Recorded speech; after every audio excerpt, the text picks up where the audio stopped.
മോഹൻലാലിനെ നായകനാക്കി സംവിധാനം ചെയ്യാൻ തീരുമാനിച്ച സിനിമ ഉപേക്ഷിച്ചിട്ടില്ലെന്ന് അനൂപ് മേനോൻ.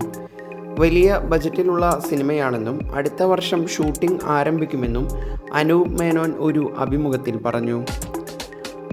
ആ പ്രൊജക്റ്റ് അടുത്ത വർഷമേ സംഭവിക്കൂ. ഒന്നാമത്തെ കാര്യം അതിൻ്റെ പ്രൊഡക്ഷൻ മാറി.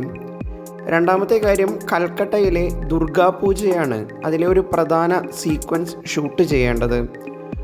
അപ്പോൾ അത് അടുത്ത വർഷമേ ഇനി സാധ്യമാകൂ. ആ ഉത്സവത്തിൽ മാത്രം 20 ദിവസത്തെ ഷൂട്ടിംഗ് ഉണ്ട്. അതിനിടയിൽ നടക്കുന്ന ഒരു ആക്ഷൻ ഫൈറ്റ് സീക്വൻസ് ആണ്. യഥാർത്ഥ ഉത്സവത്തിന് ഇടയിൽ വെച്ച് തന്നെ ഷൂട്ട് ചെയ്യണമെന്ന് ആഗ്രഹമുള്ളതുകൊണ്ടാണ്. പിന്നെ അത് മറ്റൊരു പ്രൊഡക്ഷനായിരിക്കും ചെയ്യുന്നത്. വലിയൊരു സിനിമയാണ്. അതിൻ്റെ ബജറ്റും വളരെ കൂടുതലാണ്.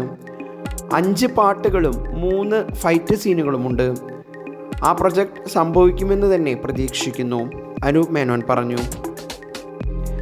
അരുൺ ചന്ദ്രകുമാർ, സുജിത് KS എന്നിവർ ചേർന്ന് ടൈംലെസ് മൂവീസിൻ്റെ ബാനറിലായിരിക്കും അനൂപ് മേനോൻ മോഹൻലാൽ ചിത്രം നിർമ്മിക്കുകയെന്നാണ് നേരത്തെ പുറത്തു വന്ന റിപ്പോർട്ടുകൾ.